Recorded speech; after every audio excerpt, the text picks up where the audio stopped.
Hey everybody, what's up? This is Devin LaVore coming at you.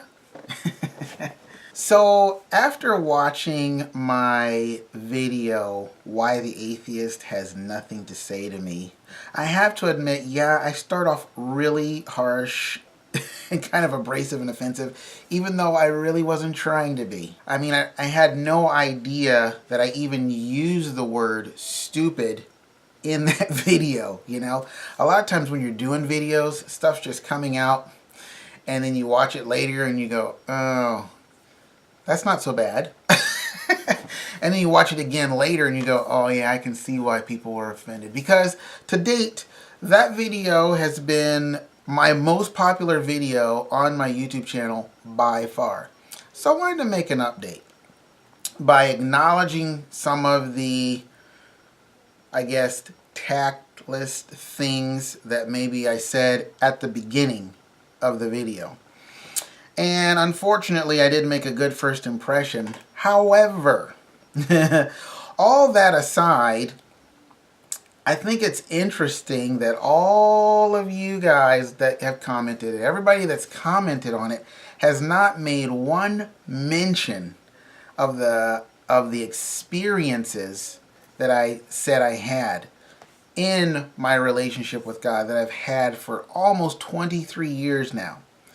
You know, I talked about a lot of different things. I talked about dealing with demons. I talked about dealing with angels. I talked about just how I hear from God every day, all the time, like God is a person and I have a relationship with him, and you're not going to take that away from me with any of your science or whatever. And it's like, I'm a scientist. I'm just a Christian one. I believe in the Creator who created everything. I talked about my relationship with God, but I also talked about the power that comes in relationship with God. See, when Jesus walked the earth, he knew, just as the scripture tells us who are believers, that argument and logic is not going to win people to the truth. Wouldn't it be great if all of our problems were logical problems and we can solve it with logic? Then pretty much everyone on the planet would believe the same things, and you know, reality would be different. But there's more to life than logic, isn't there? There's the heart, you know, there's the mind, there, you know, there's a lot of different things that go into it, and Jesus has the answer to all of those things. You know, sometimes I think for atheists, or even for just a lot of different people in walks of life, who they are becomes kind of like their armor that they put on. And naturally, when you come to someone and say, hey, your armor is bad, then naturally they're going to defend their armor. But at some point, you got to take your armor off and look at who you are and examine yourself and be like, man, why don't I believe in God? You know, that's just a question you could ask. But my question, again, is how come no one is addressing the experiences I said I had? Okay? Also, I mean, I had one guy say, hey man, I took your advice and I asked God to reveal himself, but he didn't say anything, so I guess I'm just going to keep believing what I believe. What'd you ask him? What'd you ask and then wait for like 10 seconds? You know what I mean? Not only that, but did you really, really honestly want to know? Did you honestly want to know if God is real? Because that was my challenge. My challenge was, if you really want to know if God is real, ask him to reveal himself to you and really like be open to it, you know, and then your life will change. It is a guarantee. It's not my opinion. It's going to happen. If you really, really want to know if God is real, you ask God, just reveal yourself, you know, and maybe read the Bible without your, you know, pro-militant atheistic point of view, and just read it for what it is. You know, so many times people will believe history, documented history, and all this stuff written by men, but then they won't read the Bible. But anyway, I can get lost in the weeds on that, right? So there's a reason why I haven't commented on all the different negative comments. I got one positive comment, fist bump. Anyway, there's a reason why I haven't commented on all this, because I don't want to get in an argument. Now, I made that clear with my first video. I don't want to get in an argument. I just want to say that, like, an atheist, I get where you're coming from. I get where you're coming from. The problem is you don't get where I'm coming from. See, I have your frame of reference. You don't have my frame of reference of what it means to have a relationship with God. I mean, so what are you saying? Am I mentally ill? And why do I ask that question? Because someone asked me that. Someone commented, said that I was having delusions of grandeur or whatever. And I'm just like, I mean, what do you say to me? No one's going to say that I'm mentally ill or askew or I'm delusional or something like that. So you can try to use that to debate my experiences, but you're going to lose. And of course, you see these atheist versus Christian battles on YouTube, and I think they're kind of fun, actually. They're kind of fun and funny to watch because it's like both sides use the same tactics, just different information. But the truth of the matter is, I'm here to say the reason an atheist has nothing to say to me is because of my experiences. You can't take away my experiences. The exact same thing that I've heard atheists say in all of their debates about how you can't take away something that's happened to somebody. Like Carl Sagan, he proved that you can have an experience that you can't really explain. But here I am explaining it to you. I've spent my first video explaining it to you. I spent my first video telling you all the different things that I've experienced, and they're easy to explain and share. And no atheist has addressed that. I've just gotten attacked by you. I've gotten criticized by you. And that's okay, because I can see that you were like hurt or offended by the things I said at the very beginning. But the truth of the matter is, no one has yet to address my experiences in the Lord. The most I've ever heard of any of the comments on there is like, well, I don't know about that, but hey, listen to my point. And it's like, okay, see, that's why you have nothing to say to me.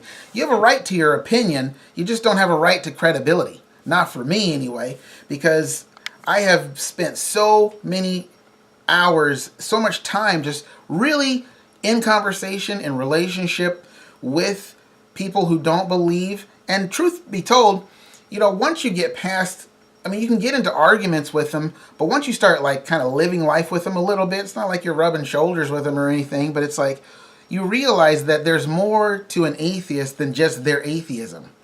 There's more to the human experience than just one particular thing that you believe or that you think is true, And I think that's really the heart of the issue is the heart. And that's what Jesus came to win back. He came to tell us, okay, like, look, this is the truth. And you think that Jesus wasn't offensive? He was very offensive. Not only was he offensive, he didn't apologize for it like I'm doing. Because I am sorry that I was offensive. I'm sorry that you were offended by what I said, and some of the things I said were offensive. But it doesn't take away my 23 years in the Lord. It doesn't take away some of the things that I said about, like, hey, atheist, what about these things? What about my experience in the Lord?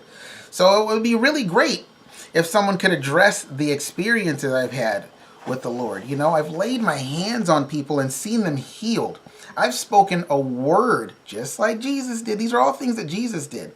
I've spoken a word and seen someone healed. I've spoken many, many prophetic things into people's lives, getting knowledge from God that there's no way I could have had any other way. No, I'm not psychic. That's the demonic realm. But I'm just saying, like, all these different experiences, that's I guess that's really what I was trying to say in that video, was that, like, you debate on facts and figures, which you have your own facts and figures. It's almost like liberals and Democrats. Liberals got their own facts and Republicans have their own facts. It's like, wait a minute. There's only one set of facts. There's only one truth. And if you really want to know it, it's easy to find. But if you're going to hold up your shield of this is the truth and this is, and you could be totally wrong. Some guy asked me, what about you, Devin? Could you be totally wrong? I'm like, no, I'm not wrong. If I have a relationship with a person, that's real. You know, it's not some figment of my imagination. Just because you don't believe it, that's totally different. It's like, well, why don't you show me your God, and go off on all the litany of things that atheists try to do to get proof. But the truth of the matter is, you're not going to accept proof even if it was right in front of your face, if you don't want to see it, if you don't want to know it. Jesus had to deal with that all the time with the Pharisees, and he proved himself all the time. Proved himself constantly, nonstop. But the Pharisees were not convinced of who he said he was, even though they demonstrated it right in front of their faces. Why? Because they didn't want to know. See, so my challenge was to those of you who maybe struggle with not struggle with atheism, you struggle with knowing if God is real, but you really want to know. You're like, I would be interested in knowing if God is real. I really would like to know what it's all about. That's who my challenge was for. It wasn't for people who just want to yap, blah, blah, blah, blah at the mouth about their atheism and how God doesn't exist. It's like, okay, I'm not going to respond to any of those comments. You know, so again, if you want to really know if God is real, and he is, he is real, and there's so many awesome, wonderful, amazing things I could say about being in relationship with him. And if you were in relationship with me, trust me, bro, sis, you would know the reality of God.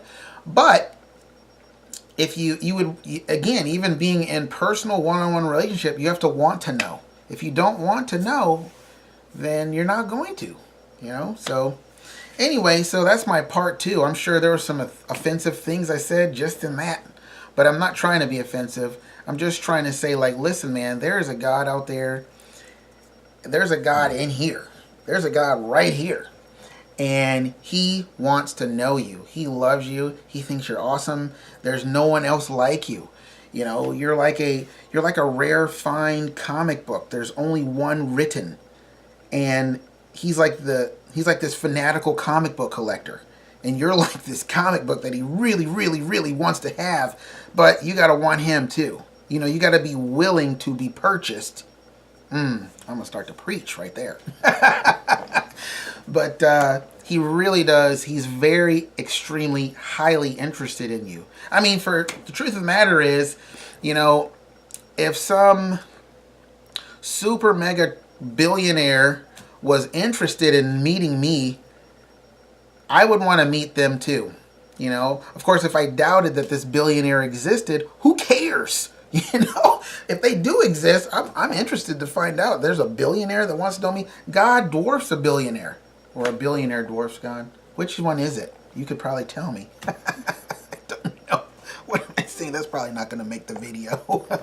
So that's my challenge. I'm reissuing the challenge, and I'm clarifying who the challenge is for. It's really for everybody. Just like the death of Jesus. It was for everybody. The blood of Jesus to forgive your sins, make you clean, bring you into the loving care of a Father who will take care of you like no one else, who will give you a purpose like you cannot find. That God is the one who became a man and died for you. That's how much he loves you. That's how, I mean, I don't know. For me, that would stir up interest even if I was an atheist. But hey, it's up to you guys. So, anyway, so I hope this was a better video, and I'm sure you will let me know in the comments below, won't you? Maybe I can get more than one like, and how many dislikes did I have? Like 14? So until next time, there might not be a next time in this little genre of conversation here. I'll see you guys later.